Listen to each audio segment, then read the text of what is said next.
In this video, I'm going to bring you through the exact ad account structure that we plan on using moving into 2025 for our e-commerce clients. I'm going to bring you through the framework, the thought behind the framework, but most importantly, consider this, that we've been able, to work with 100 plus brands over the last 6 to 7 years. And so we've seen so many different ad account structures that at this point I lost count. And people think that there's one size fit all, strategy to scale an e-commerce brand and to set up an account. But the reality is that it's not how it works. We've scaled multiple clients to like multiple 7 and 8 figures with complete different ad account structures. And this is a fact. You can take a look at my case study. So I'm going to mostly talk about a framework in this video and then talk about the structure that we are trying to move towards with our clients into 2025. Okay, I hope you enjoy the video and let's get into it.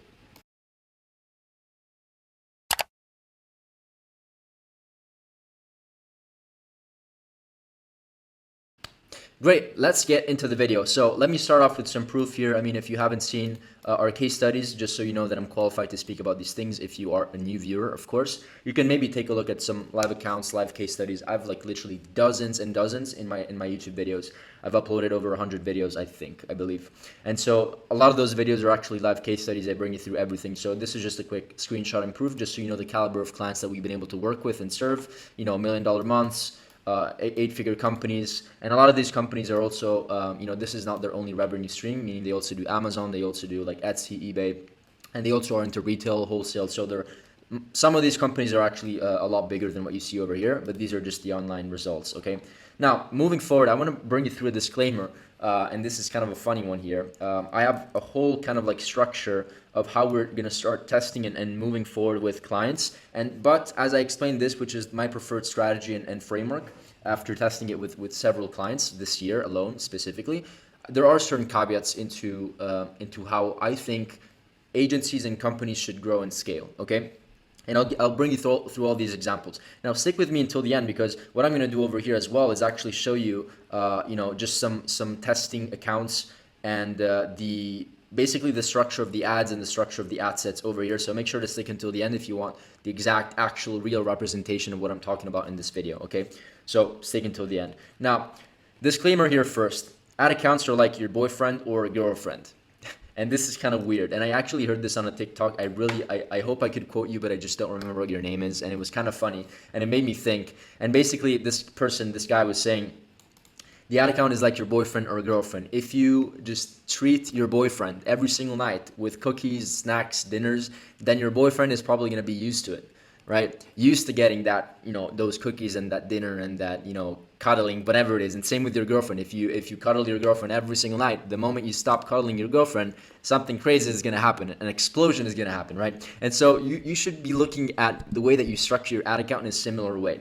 If you always tend to like move parts in a different way, change the ad account structure in a completely different way because you want to test like a completely different strategy and approach, you can do that, but the shift has to be very, very gradual.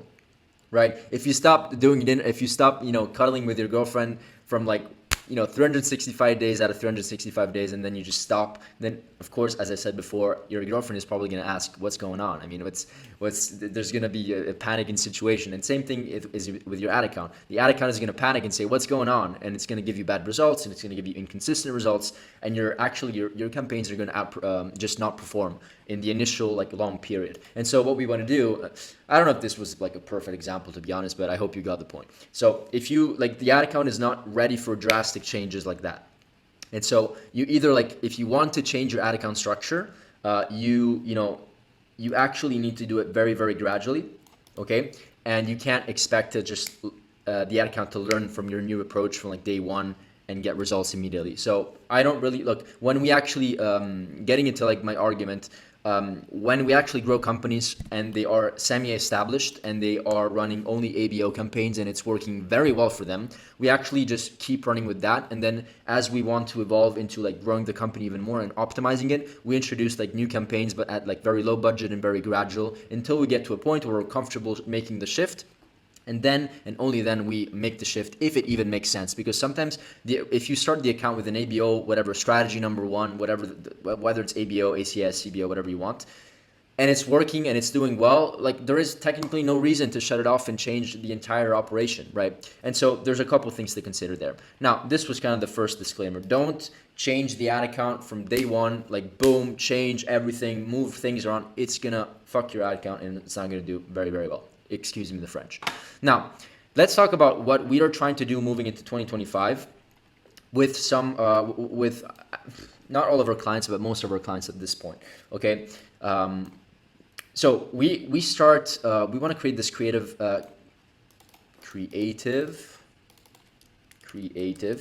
farming phase campaign, okay? And so this is kind of the creative farming phase, and where we stick with an ABO campaign, because we want to give, and let me just read what I write over here. The main objective of this campaign is to start off with giving each marketing angle and each test a fairly shot by using an ABO. It's a low budget creative testing campaign. I'm going to bring you through how we structure it and the budgets, etc., what you should do, when you should turn things off, etc.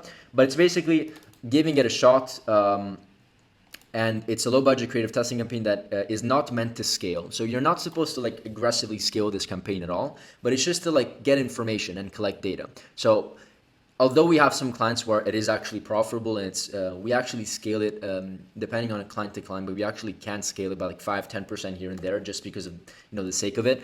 But it's very, very low key, non-aggressive scaling, if we even do scale. Okay, so it's more of like getting data. And so the entire goal here, like based on the numbers that we see over here, we then decide what creatives to test, scale, and prioritize in our other scaling campaigns. Okay. And so this is kind of like a setup that we envision and that we're trying to move on with, is that one product equals one ABO. And this could also be like one product, one country. And so if you're maybe only just doing US, and then you have like a completely different store segment just doing Germany, you can maybe just do product one Germany, and then another campaign, basically a very similar version, into like Germany or France or whatever you want. So you can dissect that as well. But just to keep it simple, we're going to do worldwide product one ABO. And so, as you know, the ABO allows you to basically set budgets on the ad set level. And so we want to test, $10 to $20 per day ad sets, nothing crazy. We want to leave the ad set running until at least 3 to 4 times the ideal cost per acquisition. And then we just make a decision, and based on if, of course, it's just burning money, we can just turn it off. But once again, we shouldn't really prioritize like making a bunch of money. So sometimes we even let it run a little bit more because we want to collect a little bit more data. And so ideally, if your ideal cost per acquisition is like $30, because your AOV is like $60, $70, whatever it is, then you should let it run for at least probably $100 and something like that, which is technically like 7 to 10 days if you run with this budget, which is the perfect time amount based on this budget to really just give Facebook a fair shot, okay? We can't just make decisions in like 3 hours and shut things off immediately, okay? And so, as I say here, scale if you want. However, these ad sets are not meant to scale in the first place, as I said a couple times already. And so we want to basically do, and this is also kind of like a strategy that we use for scaling. It's very, very similar. But the ad set level is basically going to be mostly marketing angles and essentially creative concepts. And we want to leave these ad sets broad. Although we have also some clients that we do interest stacking and all those things. I already know that in the comments, but I know people doing interest stacks, and that's completely fine. You can test it, but we try to keep one variable the same, broad targeting, okay? The more variables we have, and the more we kind of don't understand what's going on. And so we want to keep it broad for 2 reasons: to keep the one variable the same, and also the second reason because we've honestly tested that broad tends to work well over time, okay? Maybe not at the start, but over time it tends to work well because you're giving Facebook the chance to optimize where it wants, okay? And once again, we are already kind of in control here, so we don't want to be too much in control. We're in control because we're running ABO, so we get to choose exactly how much each ad set spends, and it's not like an ACS or a CBO campaign where Facebook decides where to spend. And so each ad set should be a marketing angle or a duplicate of a marketing angle, but with a different creative concept, okay?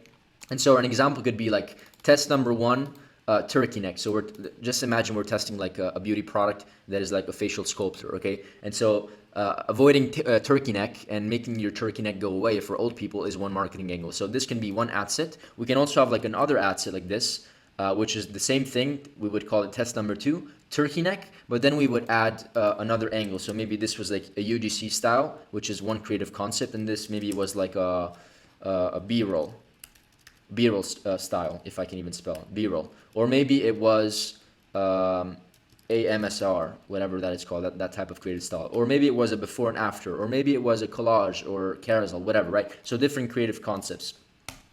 AI video, AI scripts, all those things. And so you can do that, or you can just completely change, keep the creative concept, meaning UGC, whatever. I just didn't add it over here because it kind of would be a little too long.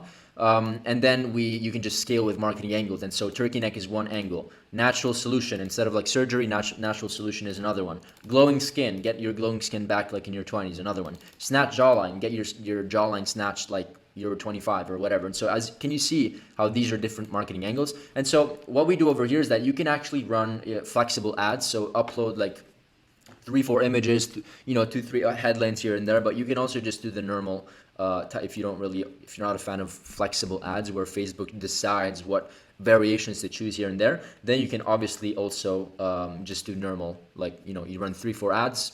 Not more than that. I would do like 3 or 4, and then you can maybe run like 3, depending on the nature of your product, 3 images, 3 videos, and then one image. Or you can also just test like 2 images, 2 videos, or 3 images, 1 video. You can test however you want. I also know that for testing, image ads are actually great because you're very fast at delivering your creative, and you can still get results and good CTRs, which is really, really important. Now, this is basically the setup that we want to set up for ABO. We keep it low key. We run around, 5-10 ad sets here and there per product. It's not a high budget, okay? And also, one important thing to know, and I'm also going to talk about it over here as I go through these examples and show you how we're structured. I'll show you in just a second, so stick around. Is that these ad sets are really, really hard to scale because even if you get a 20, and I'm just trying to give you an understanding of the framework of why I'm shooting with this strategy, right, and moving forward with the strategy. It's because $10, if you start with $10 a day and you get a 5 or let's say 10x ROAS, and then you scale by every 2 to 3 days, you scale by like 10 to 20%, which is what all the people say. It's not a guarantee that the 10x ROAS will even stick around. Of course, it's going to go down, but many times we've increased ad sets from like $10, $15 a day to like $50 a day to $70 a day over the course of like 7 days or 10 days, and then it just completely outperformed and it wasn't a scalable ad set and audience. Okay, it just wasn't. And so the truth is that if we want to scale, we better scale with we better test scaling with higher budgets so that we can find ad sets and interests and essentially marketing angles that can scale at high budgets, because it doesn't make sense to get an amazing ROAS at low budget because it doesn't give you the guarantee that it's going to scale at high budget, right? You have no idea how many times you've seen a $10 ROAS, $10 a day, 10 ROAS, and then we scale it to 100 and it's like 1.5 and it's not even profitable, right? We've seen that many, many times. So the goal here is not to scale. Let's move forward to optimizing and scaling phase. Now, this is basically a creative sandbox, call it whatever you want, the farming phase. You start farming and getting data. You start seeing your crops grow and understanding what vegetables are growing in the best season or whatever, you get my point. Now we go in the phase where we start optimizing and scaling phase with a 3-2-2 structure, where we test 3 different videos and images, 2 different headlines, and 2 ad copies. This is like a dynamic creative testing campaign, or the flexible ads. I'm going to speak about this in just a second. But this is the goal of this campaign, just very briefly. The objective of this campaign, and stick around because I'm going to show you a whole process over here. It's very, very important. The objective of this campaign is to start with a high budget CBO, as I said before, and scale with marketing angles and creative concepts, kind of like what we did over here. So the foundation is essentially we want to get things that we notice that are working well, and if they're not even like super profitable, we notice that there's high CTR, low CPMs, good cost per clicks, add to cart intent, initiate checkout intent. Even if they're not like doing super well, this is kind of a way to warm up the account with the product and actually gather data back. This is literally the only thing that we want from this campaign. And then we start with the learnings that we got from our ABO creative testing campaign, which is just what I just said. And then we keep on stacking ad sets with different angles and creatives. This is what we should focus on. We shouldn't focus too much on the ad account structure. The ad account structure is easy. It should be a very, very easy and replicatable way. I can't even speak. Replicatable way of scaling, if that's even the word, whatever. And so Facebook will choose where to allocate the budget to scale the campaign further. In order for this to be effective, certain ground rules need to be respected. And these are the ground rules, and I'm going to go through them. But before we do, this is basically the foundation, $150 a day, at least $100 to $200 for one product, one CBO. we skill with marketing angles. We choose and prioritize the tests that gave us the best results along with the combination of ads and creative concepts. So if we notice that turkey neck did decent, even if it wasn't super profitable or it was like, an amazing result compared to like your test. And so I want you to also think that if this is not profitable or is not giving you like the best results, it doesn't mean that you have to wait doing your CBO. This is for collecting data. So I already know that there's going to be a bunch of questions about this, but this is mostly for collecting data. As soon as you find things that are starting to give you some significant or halfway through result of what you're looking for, and you clearly notice that this is doing better than others, then let's just say turkey neck angle with creative concept number 1, which is basically AI scripts, is doing well, then that is basically the first thing that I would test over here.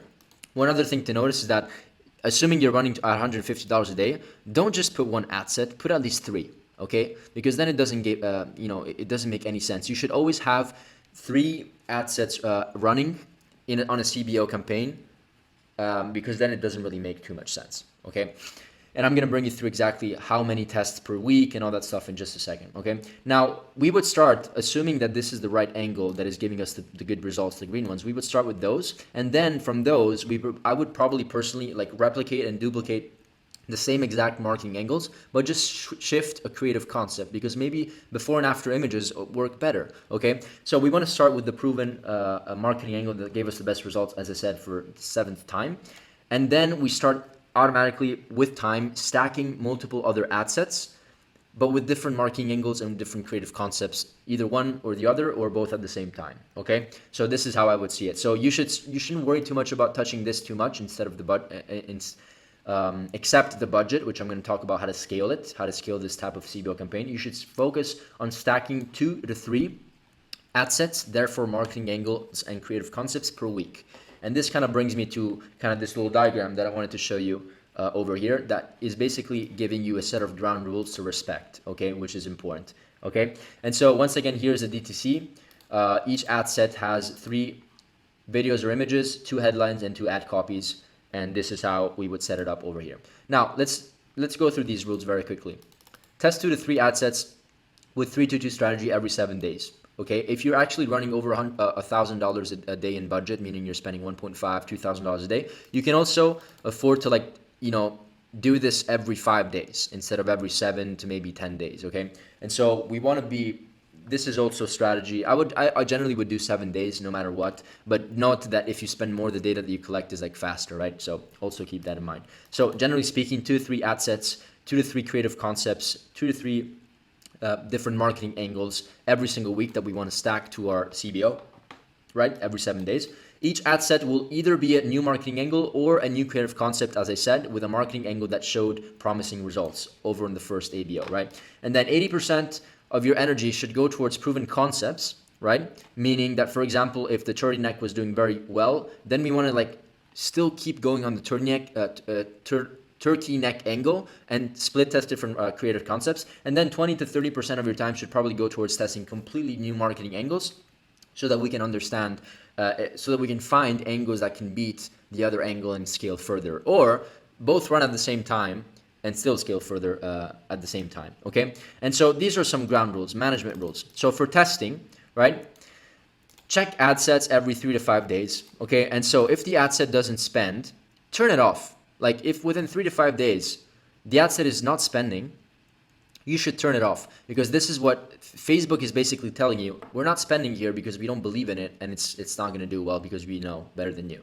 And so we trust Facebook to some degree, of course, and so we're just going to turn it off and move on and test another ad set that will eventually spend, okay?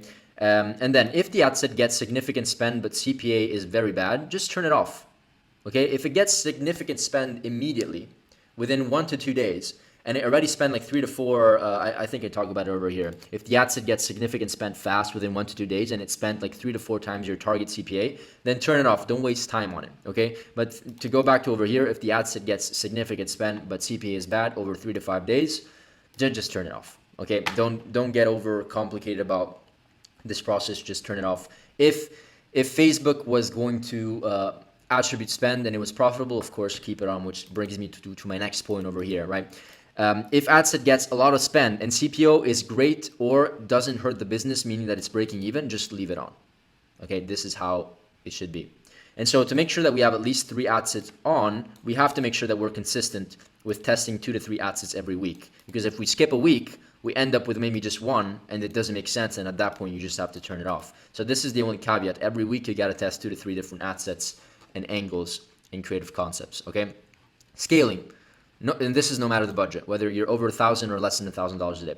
If the campaign level has great CPA, increase the budget by 20% every 24 and I would say even 48 hours.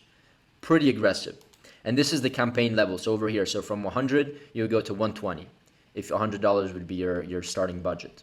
Okay, you get the point. If the ad set shows bad CPA for more than 3 days in a row, scale down to 20% each day until you reach stability. This is mostly for when you start scaling. So you go from $100 a day as a campaign level. You go from 100 to 120. 3 days later, you go to 140, 150. And then for like one day, it performs worse. The second day, it starts performing worse again. And the third day, you start seeing that it's just like not getting you where you want it to be. Then you decrease by 20%. But don't decrease by 20% if immediately. Like give it some fair shot. You should be making decisions every 3 days for when you have bad days. So I see a bunch of people just really panicking and saying, oh, I'm getting bad CPA today. Okay, let me just maybe wait tomorrow. They see the same thing tomorrow or maybe something similar and they just like either turn it off, which is the worst thing you can do, or like completely like that. I've seen most people just turn it off, which is the worst thing you can probably do. Yeah, the one thing that you should do is wait at least 3 days and decrease by 20%. Don't turn off what's working or what was working 3 days ago. Come on, like that doesn't make any sense. Now, note, the ad account should have minimum spend. An example, like $800 a day, $1,000 a day, whatever it is, even if it's $100 a day, that we cannot go below. The hypothesis is because if we go below $100 a day, and we just say we start with a $50 a day CBO, then we're not at scale. Like even if $100 is not a lot, it's better than like $30 CBO. Like we're trying to find, campaigns that can actually spend $5,000. So the more your daily budget is closer to that technically, and the better, because we're trying to find things that can scale, not that we want to scale, right? The more, if we need to take 50 steps to go from point A to point B, compared to a strategy where you need to make 30 steps to go from point A to point B, the one that has the less steps, right, is better, which is basically the one that it starts with a slightly higher budget, right? Hopefully you got my point there. Now let me actually shift over here into the ad account just to show you the structure. This is very simple. Pretty sure you kind of understand. This is a demo account. This is basically the farming campaign that I was talking about. You would go in here and basically you would set up, this is in dirhams, whatever. So this is like $20, $30. So 20 bucks over here, 20 bucks, 20 bucks, 20 bucks. And then we have the same, thing, facial sculpting, aging, and this is all broad, AI script, and it's a video, right? Video or image. This is what we put at the end. Test number 7, facial sculptor, double chin angle, UGC, which is the creative concept, and then whether it's a video or an image, of course. Same thing here, instant facelift before night out. This is like a marketing angle. UGC, video, same exact thing. And so we want to keep it run. And this is kind of just the starting thing. We want to at least have 4 to 5 ad sets at all time testing on so that we can keep farming and collecting data, even if we're not spending a lot at scale, as I explained before. And then, of course, what we did over here is that we had, just to show you our account, we had flexible ads. And so, whatever, it's the same. I can just show you this one, flexible ads. And so we go in here just to give you a preview. We have like 3 videos, I believe, in this one. Yeah, 1, 2, 3. And then we have 2 different headlines and then 2 different ad copies. Very, very standard. You see, like, this is how it works. And then Facebook decides where it should spend. Very, very standard. And then, assuming you do that, then we have, of course, the 3-2-2, which is essentially the very, very similar framework, but it's a CBO. And we put 550, which is like $130, $150 a day in budget. And then we kind of do the same thing. We started with what the farming campaign gave us the best results. We put it over here. And then we start with that, and then we start scaling. For example, like we noticed that the double chin was giving us the best results. Good. We prioritize out of like 3 campaigns, or out of 4 campaigns, ad sets, not campaigns. Sorry for the confusion. We would prioritize double chin because it's the angle that gave us the best results in the farming campaign. So once again, farming, collect data, CBO for testing further, optimizing and scaling. That's how you should see it. And then make sure to follow these best practices over here. Very, very standard. Take a screenshot, do whatever you want, but this is kind of like the rules that I would follow. And one other important thing to mention here is that for this reason over here, disclaimer is that you don't want to change rules too many times. You want to stick to a very consistent process, very consistent. Facebook doesn't like fluctuations. It doesn't like fluctuations in budgets too much, and it doesn't like fluctuations in the way that you treat it, meaning strategies, moving parts, doing bid caps and then don't doing bid caps and then doing a bunch of different things in a matter of a week, right? All these things are not optimized for the best results. Okay, so keep that in mind. And same thing is what we did over here. And by the way, you can choose to do flexible ads or not. It doesn't really matter. I know some people have issues with flexible ads because they're also like kind of limited in the reports that they give you. But we see that if we let Facebook do what it wants, it's cool. In this campaign or ad set, we have 2 ads. I think it's an error. We should have 3, like a typo or thing. And then same thing, 2 ad sets and two ad copies and 2 headlines and then 3 videos. Okay, this is a very simple structure, and then we scale with the principles that once again I explained over here. Let me know if this makes sense. I also want to mention one thing is that before I end the video is that when clients come to us and they have like just an ABO running, and they see that ACS is also running, which by the way we also use when scaling further. We use ACS. It's a great way to just get proven creatives, dump them into an ACS and scale. That's also a way to scale. But if you know the client comes to us with one specific strategy, then we try to stick to that as much as possible because it obviously worked. If it worked, right? If it didn't, then we try to change things gradually, but everything needs to be gradual. Okay, I'm gonna stop talking about these things. I repeated myself a little too much in this video. Hopefully you didn't mind, but let me know if you had any questions. Like, subscribe, ring the bell, give me suggestions of other videos, and nothing. Hope to see you on the next one. Bye.